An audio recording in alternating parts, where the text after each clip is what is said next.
Welcome back to the $2 Film Club podcast, where we weekly talk about movies based on upcoming releases. This week, we are talking about two war films since Alex Garland's new Warfare film is coming out.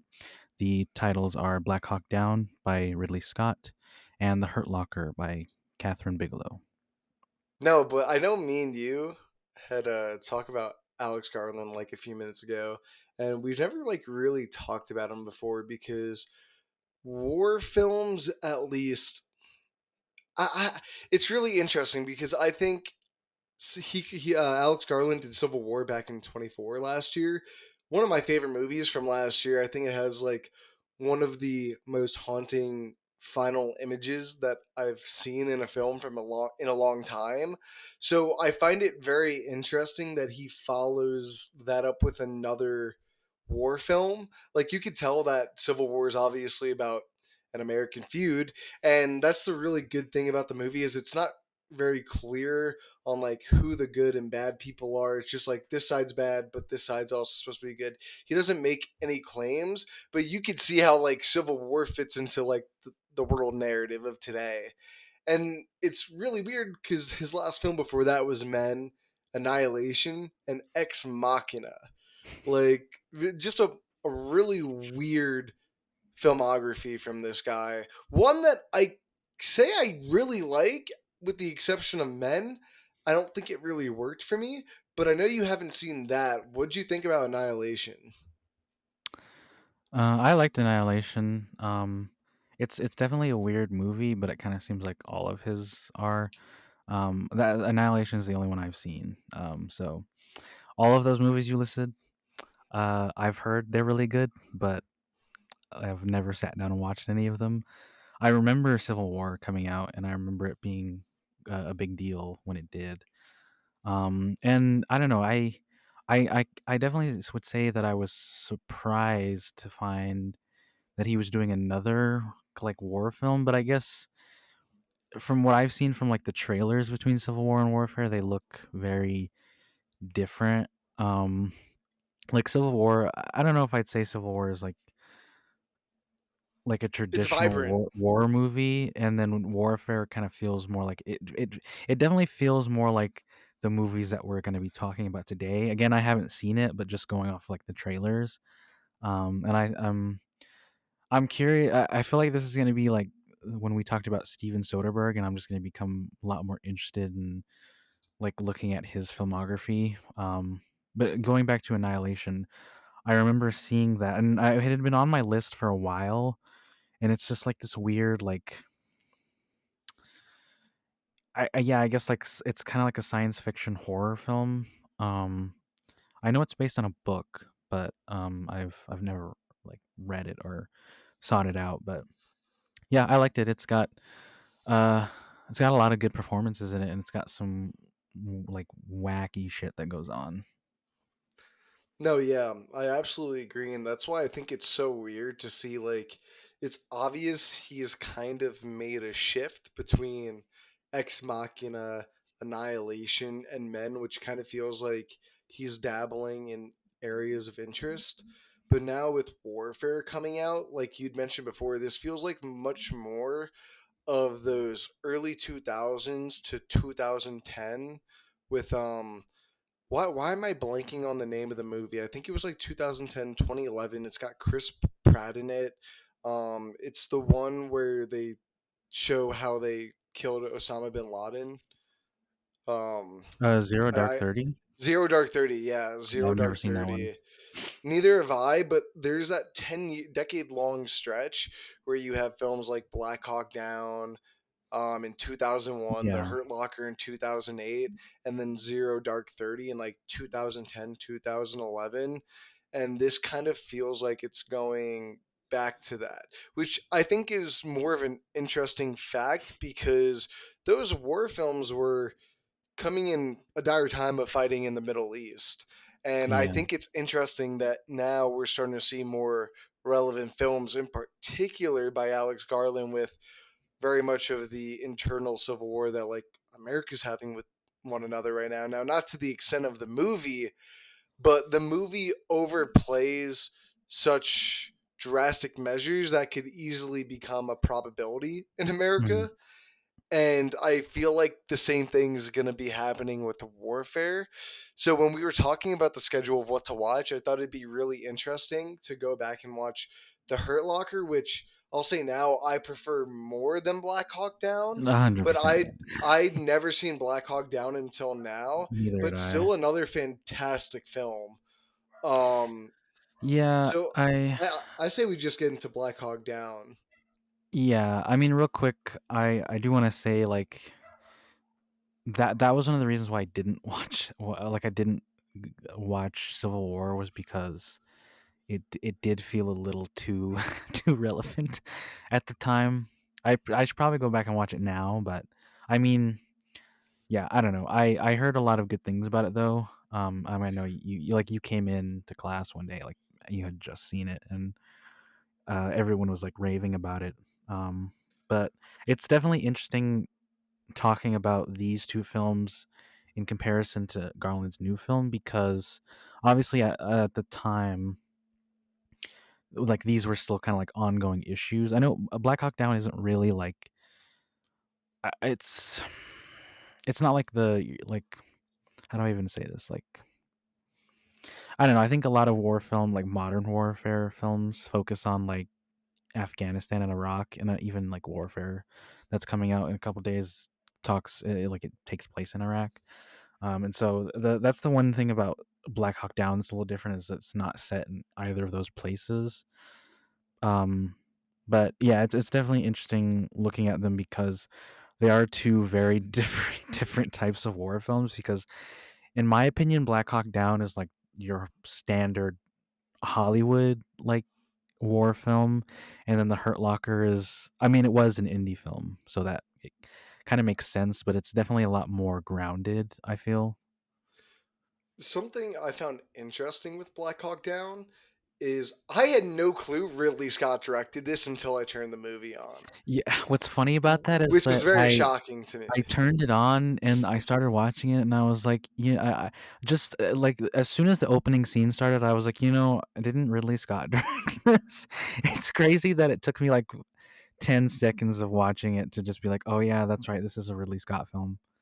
And I mean, I like Ridley Scott as a director for the most part. I mean, he's made some not so great movies, but He you has can't his deny. niches though, Yeah, and he's. this is so far away from any of those. But the thing is that he has a very good like eye for visuals and like character moments, which is those are the things that I like about this movie. Um, but yeah, definitely a Hollywood film. I mean, all you have to do is just look at the cast list. Dude, we were talking about this before. I cannot fucking believe how many stars are in this movie. Just to name a few: Josh Hartnett, Ewan McGregor, Eric Bana, William Fichtner, Kim Coates, Hugh Dancy, Ian Gruford. Who else? Oh, that's right, Jason Isaacs, who's Tom really Hardy well too. known for fucking The White Lotus right now, and a young Tom Hardy, Nikolaj Kochi Waldo. If anyone doesn't know him by his name, it's oh my god, why am I Jamie forgetting it? Lannister. Jamie Lannister. Like Orlando Bloom. Like, come on, people, what the fuck? Ty Burnell shows up at some point. I'm like, what Oh is the yeah, father? What is the father from Modern Modern Family. Family doing in this? Like, what is going on? So to say the least, this is a much more Hollywood film, which is hard to say because this is based off a book. It's based off a real life event, Okay, well, and I mean, it's loosely based off a real event. well, at the end they named all the people that died. I thought it was like 100% true event. Was it not? I No, don't I remember mean, seeing like no, it happened. Like this happened, but not like one of the main criticisms of this movie is that it's not 100% accurate, like to what actually happened. I mean, obviously, like for a movie, like there have to be like some interesting. liberties, but the main criticism of this movie was how inaccurate it was to like the events that took place. See, then that pisses me off even more knowing that now that they decided to put so much goddamn fucking dirt on all the actors' faces for most of this movie. Well, Now I I get mean, it, it's a war film and you want them to look dirty, but it's like it's kind of like the same thing that actors have in their contracts when they play like a superhero or like in that new Power Rangers movie where you can't have a helmet on because you need to see their faces. If they're gonna take so many liberties at that point, let me be able to see the actors' faces so I know who's actually dying. Because most of the time, like when I was looking at this cast list again, I kind of forgot Orlando Bloom was in the beginning, and then I'm just like, wait a second, when did he die? Wait, he just wasn't at the end, but he did die. I know for a fact. well, he didn't die. His character fell out of a helicopter at the beginning, and then he got injured like immediately. So he's put in the back of a Humvee, and then he never shows up again. Which that was another thing. I at least thought they'd bring him back like at the end. Well, see, bro, I didn't Um, even realize that was him at the beginning. Like, I didn't. I thought what that do you was mean like you didn't some. realize it was him? I literally thought that was just like some The fresh fucking faced Legolas. just some random ass dude that fell out of the copter. Oh, you Well, didn't the realize he was the one who no, fell yeah, out. I didn't realize he was the one who fell out. I Maybe think you just had a hard time with the names because that was I had kind a of how hard time with the I. names. They're all really young actors. Like they're all young. Like bro, even Jason Isaacs. If you look at a photo of him now compared to this movie, he just bro, he looks so different. I don't know. It was Well, just because this hard to movie keep came track. out. What? When did this movie come out? 2001. This movie came out in 2001. Yeah, bro. Oh no, or I guess had a limited release in 2001, and then it later came out like in the U.S. in 2002. That's kind of because I could have I thought this That's took weird place. because I thought this IMDb took place has it as after. I thought this took place after, like the Lord of the Rings or even like Pirates of the Caribbean. But then no. that was This was like probably before he this was shot like this. no, it wasn't. It wasn't. Well, it wasn't before. At least the Lord of the Rings, it wasn't. But it was probably made like right after he shot them, and that might explain why he's not in it very much because they had to like give him like a smaller role because he was doing all this other shit too. But Well, then that's that's the funny thing. You because have so like this even takes place like in between shooting Star Wars films for Ewan McGregor. that's right. I mean, you lose the fucker halfway through the film. He kind of just disappears as well. It's Well, no, he's in it to the end. no, There he were a is in it couple of until the end. But characters that I was able to follow, and but then there were a lot of times where I was just like, Jesus Christ, I don't remember this character's name. I yeah, it was just weird. the only like three people I was able to like identify always was Josh Hartnett, Eric Yeah. Bana, and William Fitchner. Like Who did you that's say? it. I struggled. Sanderson. Oh, you mean the guy from I've seen him in like some Michael Bay films. Yeah, he played the bad guy in like the first live action turtle movie that he produced. Yeah, you mean the bad one. Michael Bay. Bro, shut the fuck up. The second one's bad. The first one's actually pretty good, and I stand by that. I I don't know. stand by that. They're both kind of like not that great. But like to me, if they're gonna take so many liberties with the story already, they put so many disposable characters at this point that it makes it hard to track. Like, what is the whole point of introducing like Ian Gruford at the beginning, only for him to have like a 2 minute scene for him to have a seizure and never come back in? Oh, you mean Mr. Fantastic? Yeah, Mr. Fantastic himself. Yeah, Like, cuz I remember he came up I like that scene came up and I was like, "Oh shit, like he's in this movie too?" I don't know, just like the first like 10 to 15 minutes of this movie is just me sitting there like you know that like Leonardo DiCaprio meme from Once Upon a Time in yeah. Hollywood? Like that was Oh, me. I I was know just like, him. "Oh my Yeah. god, it's Obi-Wan Kenobi. Oh my god. It's fucking Mr. Fantastic." Like or that kind of stuff like and I think for me that I like because obviously like when this movie came out, I don't think any of these people were like that well known as they are like today. And so imagine watching this and like imagine going to a theater in like 2001, 2002 to watch this movie and trying to follow along with these actors that you probably never heard of. But like from like today, I think it helped me follow along a little easier because, like, obviously I know who Jason Isaacs is, and Josh Hartnett, like that kind of stuff. Um, like even Tom Hardy's character, like I mean, he's in it like he's in it more than Orlando Bloom, that's for sure. But I think for people who just like who'd never heard of him back then, like I don't think they'd probably be like, who's this Twombly guy they keep talking about? Like, um, but I mean, as much as we're making fun, as much as we're making fun, I bet you, like, based on this episode and the last one where we were also making fun of Maxine for having like a star-studded cast, I think people are gonna think that we just don't like celebrities, but like they're doing a good job, like for the most part. I don't think there's really like a weak link in this one, in terms of It like just feels performance like wise.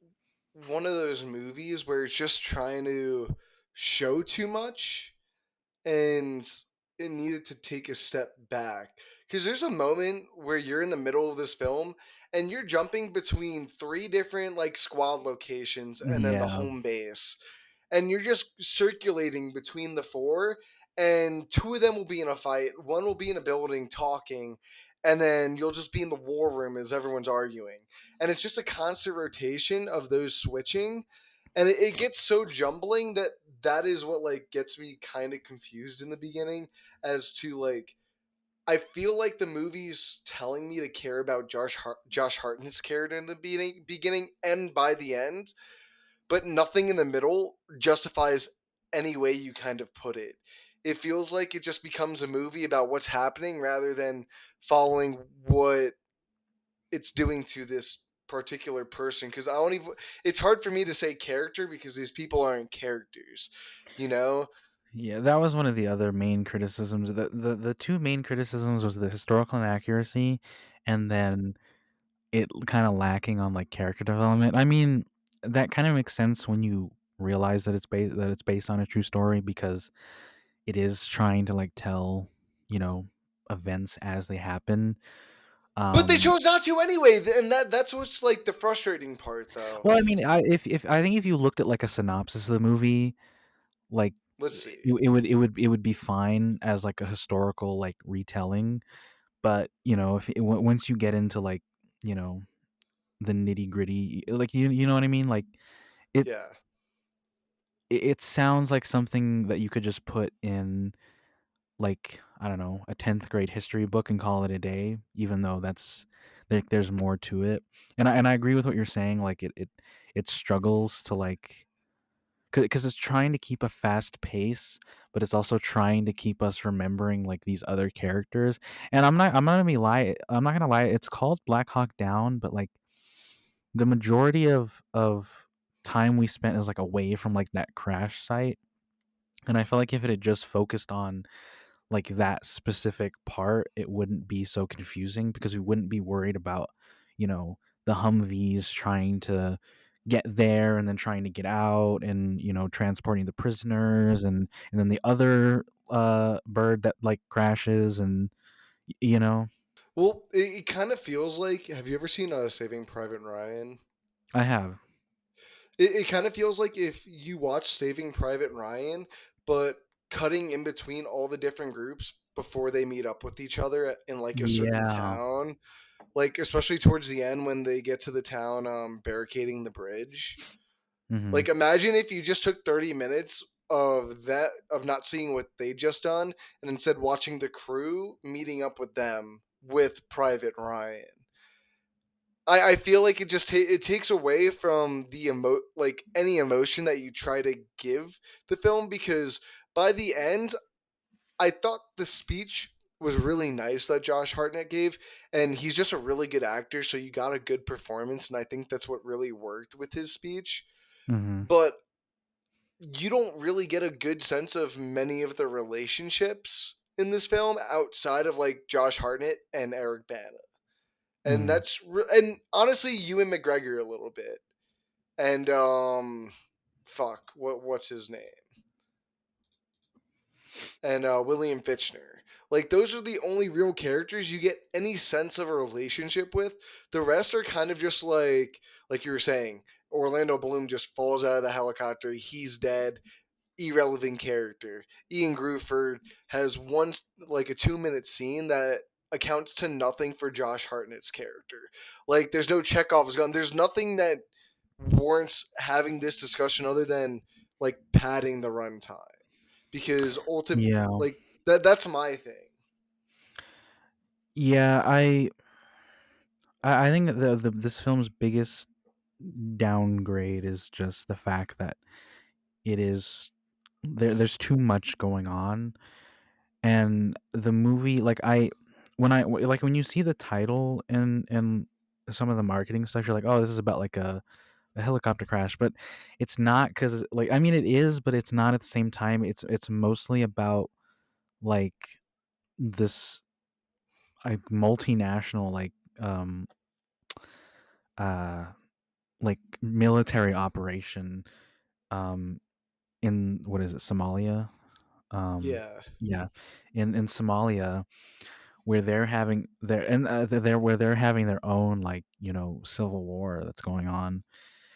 And I feel like you also don't get a good sense of why anything is happening either. Like it has like that opening like text, but I still felt like by the time we get into like them talking about like the plan, I didn't fully understand why I was supposed to care, or why the United States was, Well, that invested so much in this conflict that has essentially nothing to do with them.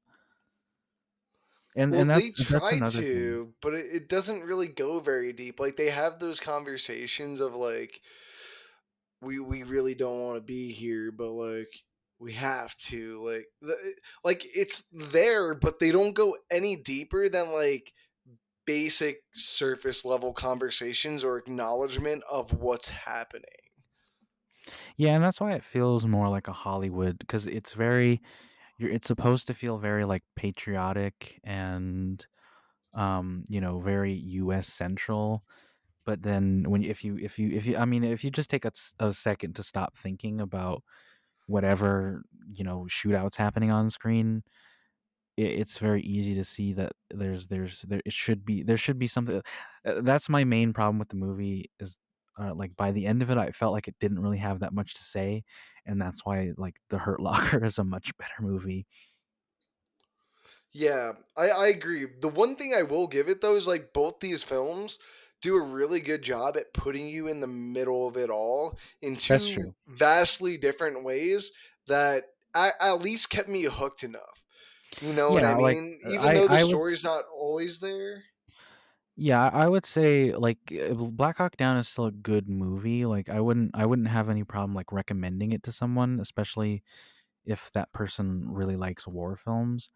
Um, like, it was interesting enough to, like, keep me watching, and I at least wanted to see all of the characters, like, get out of the situation that they're in. Um, but yeah, I don't know. It's still a good movie. It's just it struggles in certain places, and maybe hasn't aged as well since, in the past, like, what, 24 years. 24 years. Oh my god. That's crazy actually. That's Yeah. crazy. But some interesting facts about the production of this movie. So we talked a little bit about Ewan McGregor, but his character is based on a real person, but they changed his name, and I'm pretty sure the someone in, like, the U.S. military asked him to change his name because the person that his character is based on was court-martialed, and was Shh. I think he was found guilty of, like, rape or something. Oh my god. Hold on, it's somewhere in here. Where is it?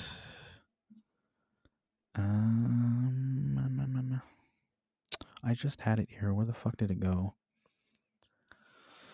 Well, you look for that. It also won two Academy Awards. It won one for Best Sound Mixing and Best Film Editing, That which makes sense I to me. agree with. It's a deeply immersive film with really, I can't say really great performances, but really solid performances that hold you on, I think. Yeah, I mean, like I said earlier, there's not anyone who's doing a particularly bad job, but that being said, because there's so many characters, I wouldn't say there's anyone that's like really a standout. I mean, we follow like Josh Hartnett's character the most. And then yeah, we see like I don't know. I mean, for me, I got attached more to the characters that were being played by actors that I knew, even if they weren't really in the movie as much. You know what I mean? Yeah, I get it. This is much more of the, if you're looking for like an action war film, this is that movie.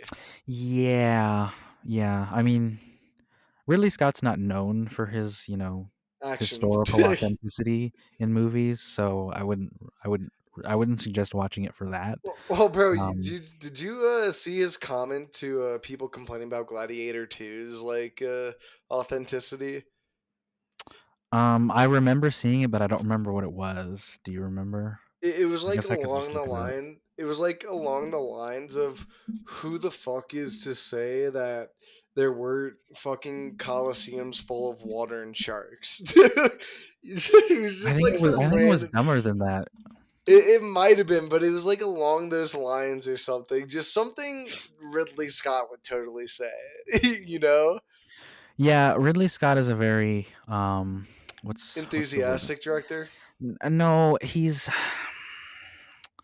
I can't think of the word. Like he's very blunt, I guess, and he's not really one to, I wouldn't say he's one to take criticism well.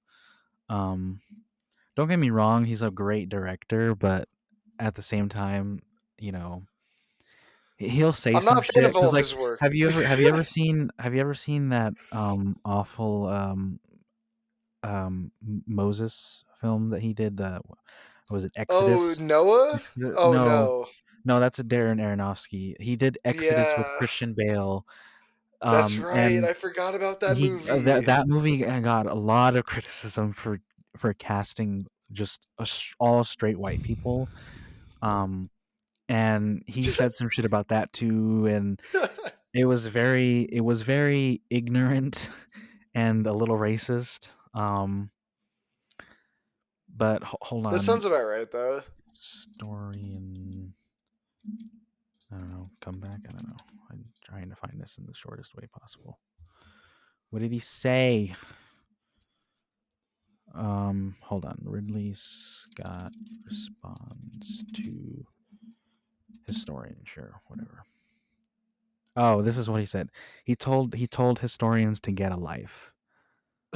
Yeah, And that's this hilarious. was actually in response to Napoleon, I guess. But I think he said something similar to when talking about Gladiator 2, which I haven't seen Honestly, that Napoleon. makes sense. Napoleon's not But I good. mean, here's the thing. Here's the thing about Gladiator 2, though. The first Gladiator also not historically accurate, and so I don't know what anybody walked into Gladiator 2 thinking that it was going to be like an accurate. Like all of that shit is made up. I'm sorry, but it is. Like Well, also, it's y- just like he's never claimed it was accurate. So I know that's the one thing. That's the one thing I'll give the Gladiator movies is that it's not like it doesn't it's have not based on a purposely true trying to. story like Yeah. pasted all over it. This movie does. Black Hawk Down does. So that's but I found it. So yeah, the character that John Grimes is based on, his name was SPC John Stebbins, and Stebbins was convicted by court martial in 1999 for the rape and forcible sodomy of his 6-year-old daughter. Oh my god. So Mark Bowden, who wrote the book that this is based on, said the Pentagon, ever sensitive about public image, decided to alter factual history by requesting the change. Also, this is a Damn. Jerry Bruckheimer production, which also explains why I did not know. I did not. I it's didn't like realize that. that. But yeah, so that's interesting. Also, the movie does not feature any Somali actors like at all. Um, Well, bro, this is so this is early 2000s. I like I'm I thought that was a given. I didn't walk into this movie expecting that. um, but yeah, I think it's important to mention that literally everyone outside of the US has something to Is say what? about this movie.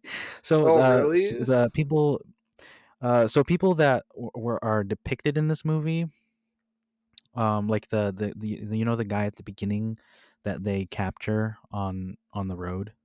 Yeah. He came out and said like that's not what happened. This is not like he took problem with his characterization in the movie as well as some of the events that were depicted. Um, I mean, Somali people in general just didn't like this movie, which is understandable because I'm like I the wouldn't like movie it either. the movie doesn't Like, really do anything to touch upon any of that stuff outside of this one military operation. Um, and it and does a really poor job at trying to make you care yeah, about the Somali people that aren't involved in the conflict. Like all I can think of is the one shot at the end when you have the Somali man like carrying the child mm, when they're trying to run out of the yeah, I did. city. That was a little weird, wasn't it? But it felt so forced at the end because they never like done anything like that beforehand to try to make you care about the Somali people. Like at least in Hurt Locker, not to go to that movie yet, they don't do a lot of it, but they do enough where they try to connect you with the local people who aren't directly involved with everything around them, but are still Yeah, involved because they live there.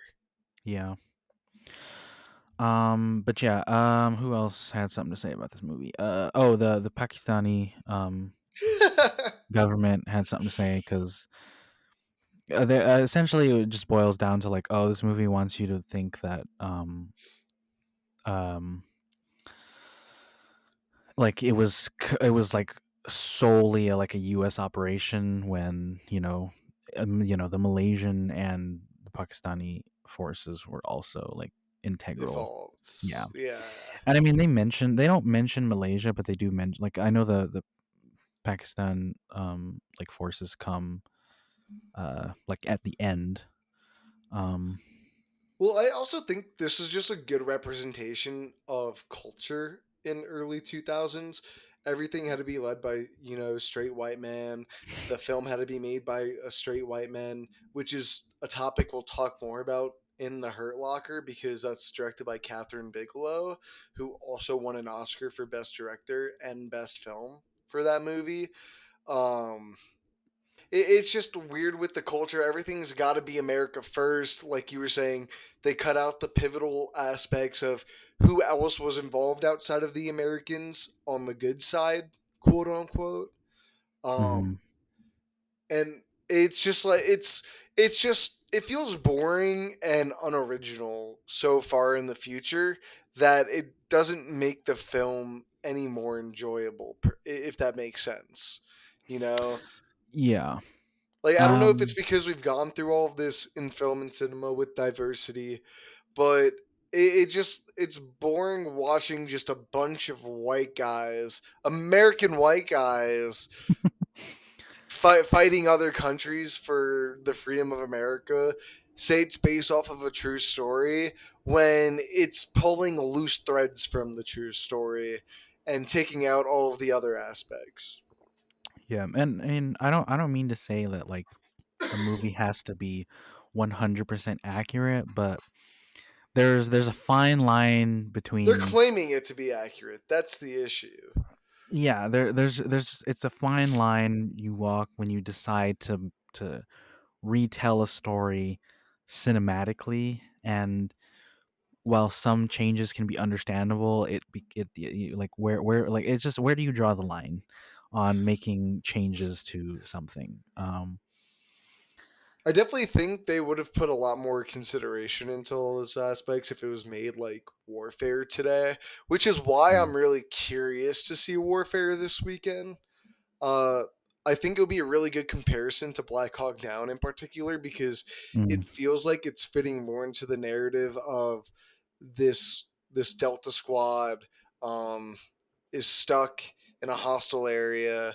they have to go from building to building while being hunted down. Like, how will they survive and get out while the military is trying to send in helicopters? Trying to, like, it feels very much in that vein. I could be wrong based off the trailers, but I'm really interested to see it because of this film now more so than ever. Yeah, I don't know. I just looking at like the trailers, I also get the vibe that it's kind of similar, but at the same time it feels more grounded because we're spending time with just that one group, and Yeah. it doesn't feel like we're going to be dealing with what we were dealing with here where it's just like bouncing around all over the place. But Yeah, I say we just get into the Hurt Locker. Also, the movie known as Captain America and Hawkeye, the Winter Soldier. That's that's my new title. No, sorry. What is it? Captain America and Hawkeye, fake Iron Man villain, because Guy Pearce is in the first 5 minutes. Oh yeah. um, I remember when I first saw this, like, I don't know, it was a while ago. I think I was in middle school, but I remember when I first watched it, and obviously I knew that Jeremy Renner was in it and Anthony Mackie. But that first opening, I was like, "What? Guy Pearce is in here?" Um, and then he immediately dies. Like immediately, he just fucking gets blown to smithereens. well, Um, I think this is another movie, like, definitely not in the time this came out, but in hindsight in 2024, this is also another stacked cast. uh, Not in comparison to the other film, the I mean, Hurt I think not Hurt Locker, Black I Hawk definitely Down. think it's important to note that it's again like Black Hawk Down in that, yeah, they're known to, like, we know who they are today. At the time of shooting, they were relatively unknown. Like obviously they'd been in other things. Um, I think really the only people in this movie that at the time anyone knew who they were would be Ralph Fiennes. That was Guy literally Pearce it. and Ray Fiennes. Yeah. Um, which, when Ray Fiennes came on, I also forgot that he was in this movie, and he And then also dies he immediately. also bites the bullet 5 minutes later. I was just like, Jesus. But I think that works to the movie's advantage, and that it plays with your expectations that because they have star power, they're safe. And I like their characters for, the little screen time that we have with them. Well, I just forgot. So I haven't seen this film in, I would say, like 5 plus years. So I was really excited to come back and watch this because I just remember falling absolutely in love with it, as you could probably tell by its Oscar wins. And I might be wrong on this. Maybe you can help look this up for me. But I'm pretty sure this was the first time a woman director had won Best Director and Best Film at the Oscars in history. Um, yeah, it was the first Best Picture win to have been directed by a woman. And I don't think it Yeah, was the first. I'm trying to remember. Hold on, let me just look it up. Who yeah. was the But first regardless, woman this is a director to win an Oscar? monumental, like, historical film in terms of I don't know. filmographies and film history. So No, was it you're only right. Best Picture? Oh, No, it was both. no, yeah, she was also the first woman to win an award for best director. Um, That's why, dude, I this think it's also film is important. crazy. Yeah, I think it's also important to note that, like, it's a miracle. It's a miracle that this movie was even made because of all of like the production stuff that was going on. I wouldn't say it's like just reading it. I wouldn't say it's like the worst production that I've heard about, but like this is an indie movie. Like it's this is like the complete opposite of Black Hawk Down. Black Hawk Down had what, like a it had almost a $100 million budget, and then the Hurt Locker was made on a budget of $15 million. Um, I mean, both of them were shot like not in the locations that they're supposed to take place, but on location. I think the Hurt Locker was shot in Jordan for the most part.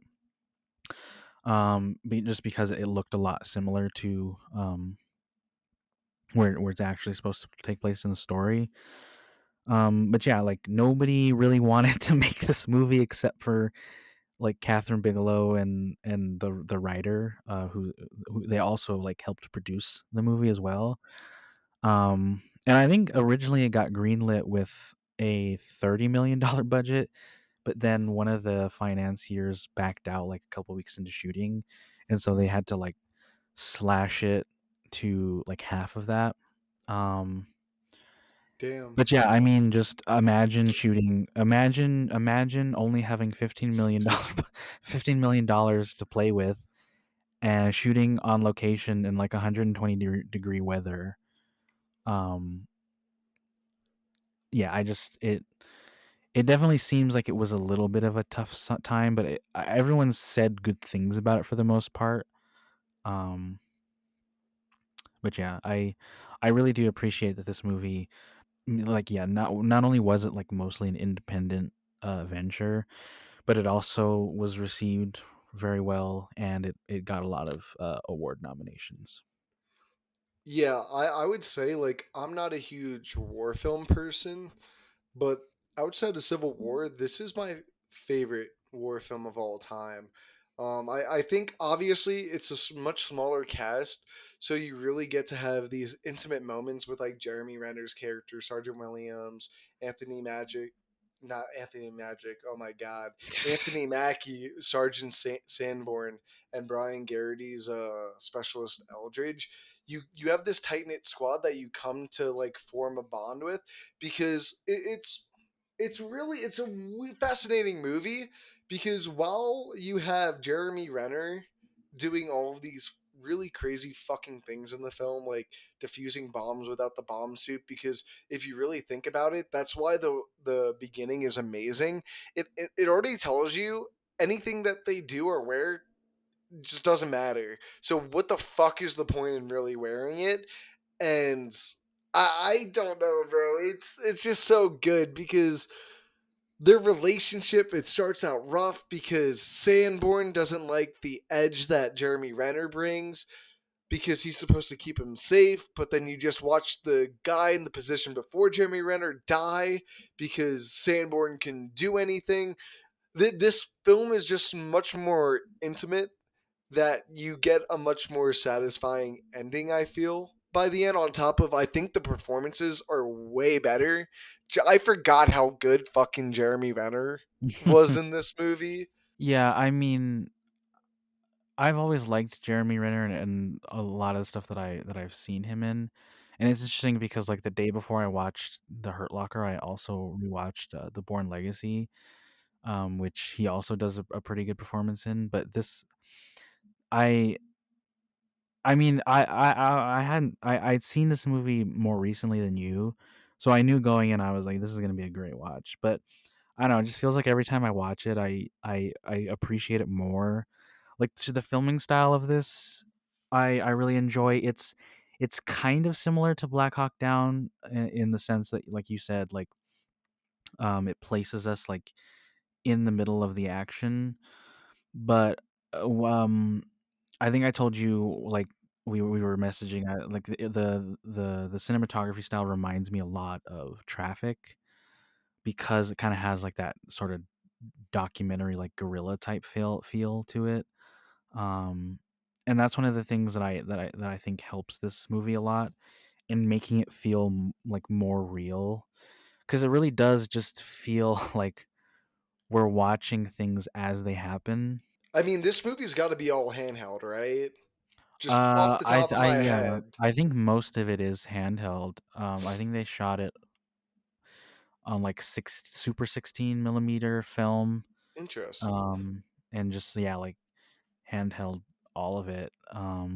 There's a but it's interesting because there's so many angles that they capture, and just the way that it's edited together, just It's chaotic it's for chaotic, but for not in the sense of like you can't tell what's going on. it's not Um, people shooting at each other, not knowing where the bullets are flying, and someone just gets like clipped yeah, in the head with dirt flying all around. It's yeah. a really big area with one or two people in it, and the camera's just like shaking when someone's running, and you're going from their perspective to third person on top of a building, or then you're going to Jeremy Renner's perspective, you're jumping all over the place in this super open environment when you know there's like a reason that it's open. It's not this tight knit corner where you're just trying to survive. Like that's why, in particular, I really like the ending with the dude with the bomb vest on after finding out like Oh, the y- suicide bomb? yeah, the suicide bomber with like I know it happened like 25 minutes before this moment, but from the time you find out like Jeremy Renner's like home life to that moment is kind of all perfection for me, and I love it so much. Yeah, I do really like like the characterizations of everyone. Like they have such unique personalities. Um and like yeah, I don't know. I like there was never really a moment where I thought that like any one character was particularly like wrong for what they were doing, or um that they were like unlikable, cuz like even though like if you look at Jeremy Renner's character like on a surface level, like with a yeah, on the surface, it feels like a character that you wouldn't really like or want to like watch for like 2 hours, but he ends up becoming such like a central like viewpoint for us. I don't know. I guess the thing that I really like about this movie over Black Hawk Down is that it's more of a character study. Um and I feel like that's a lot of that's missing from Black Hawk Down because it's trying to do so much in like the Little runtime. time too. I mean, the Yeah. runtime is long, but the time span of the film is short. It takes place over a 24-hour period. The Hurt Yeah. Locker is that's the thing that the editing does so well.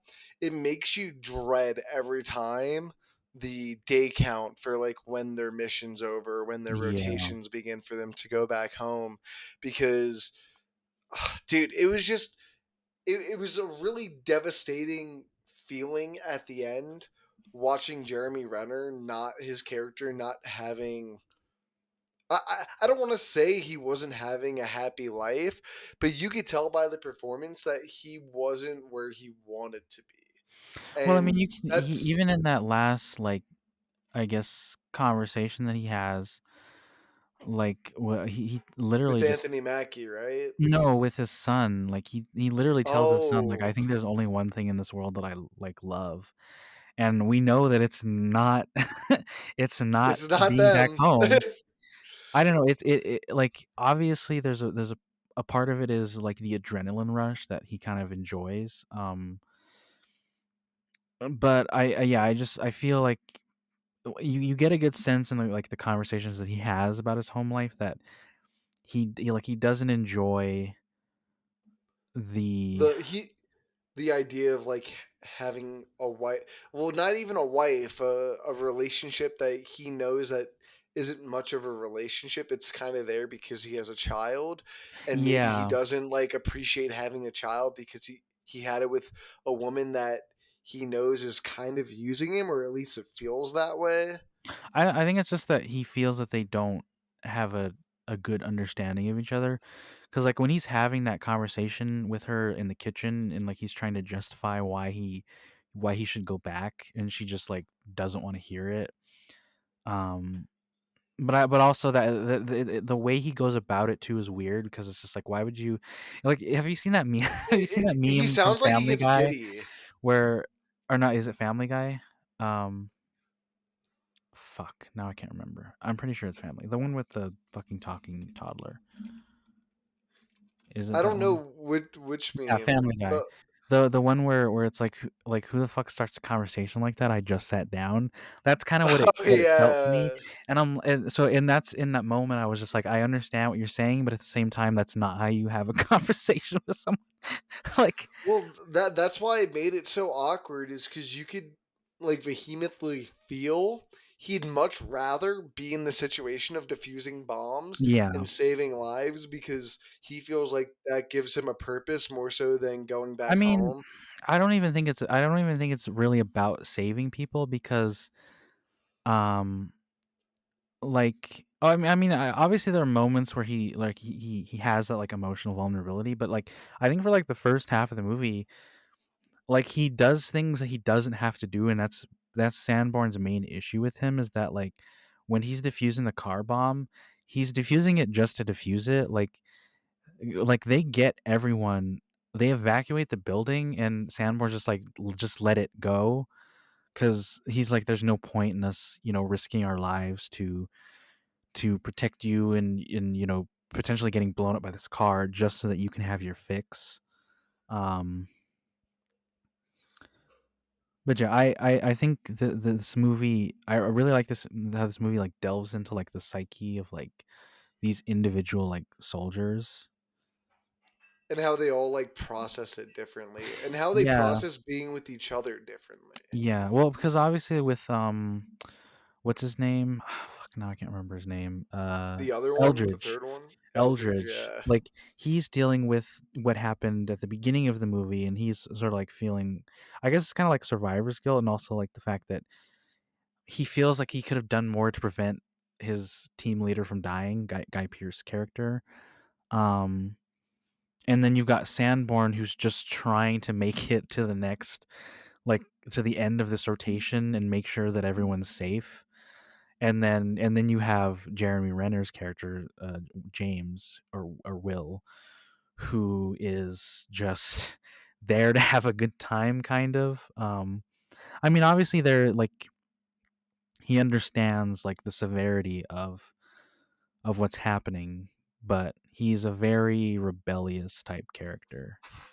But that's the interesting thing that I find between William and then Eldritch and Sanborn in their own like little pocket is Hmm. the two of them. Like, I'm not saying Jeremy Renner's character doesn't progress or evolve, Yeah. but you get it more so with Eldridge and Sanborn, because think about it, with Jeremy Renner, they have that really good conversation in the beginning asking about how many bombs he's defused. The Mm. dude's at like 824, 74, whatever it is. So you get a sense, especially by the end of the film, that he's done this, he's been through this. He had a break, but it doesn't seem like that was a break that changes who he is. Like the conversation in the car when they're bringing Eldridge back at the end between Sanborn and William, where Sanborn completely changes his whole ideology about, man, I really want a son, I want to have a kid, like opposed from 30 minutes ago when he's just like, dude, I don't even know if I want that before. Or Hmm. Eldridge, where he was open to Williams' way of going about diffusing the bombs because it was not a typical way. It was an atypical way, and then they found out about his history until it put him in the line of danger. Where I think it was Sanborn who said is, you're gonna get a shot, Yeah. and the one dude who supported him is the one who winds up getting shot. Yeah, you Yeah. know. So I just think it's interesting because you see the two pivotal changing moments in their lives and who their characters are. Meanwhile, you have Jeremy Renner, who you get the sense has already been through that. Yeah. I don't know. I just think all around this movie is like really great. It's definitely like a top tier film. Um, I I don't know. I'm trying. I guess we should get into like what we rated each film. So what would you rate Black Hawk Down? Black, I think on like Letterbox, I gave it a 4.5 out of 5, and I feel like that was being a little generous. So you gave it more than I Um, did. yeah. I think that's being a little generous. I would say like 4 out of 5, maybe. I might go back and just edit that. But Hurt Locker, I don't do it often, but it's definitely a 5 out of 5 film for me. I think this film kind of fires off all cylinders. It's Mm, got really deep and compelling characters that by the end you really feel bad for. Whether it's because you know he wants to go back to war, or because these people are like eventually changed based off these events that they might not have needed to go through, and the ones that they did have to go through. mm, It's I think it's shot much better because you can tell it's not in that stupid shaky cam during action because you don't know how to cut pieces together. It feels much more purposeful than Black Hawk Down. And I don't know, the look of this film, it, it's just it's so good. I love this movie. Yeah, I agree. I gave Black Hawk Down a 4. Like I said, it's not the best movie, but, it's definitely it's a good watch. Like, like I said, I was intrigued. I was invested for the most part, even given, like, the faults. And I think if you turn your brain off and you sit down, it's a good movie. Ridley Scott lends himself really good to the direction of it, and there's some good performances all around, or solid performances. And then the Hurt Locker, I think I gave it a 4.5, but I might also uh, bump that up to a 5 because it really is just a whole different experience. Yeah, I really loved all of the characters, even the ones that weren't in it very long. Um, it's really tense. Um, the all the emotional moments hit, and all of the suspenseful moments are really like nail biting. Yeah, I absolutely agree. And just to like kind of add one last point, there's so much more in Black Hawk Down that feels disposable than Yeah, her locker knows what it wants to say, how it wants to say it. Like it's just 100%. Yeah, overall a much more rounded film, and you could tell because it won Best Picture. Like yeah. you can see why. Yeah, it's definitely not one of those films where it got nominated, or yeah, a lot of or won a lot of accolades, and you're just left scratching your head like, why though? Like, that wasn't all that. Yeah. Cool. Thanks a lot, guys. See you on the next one. Peace.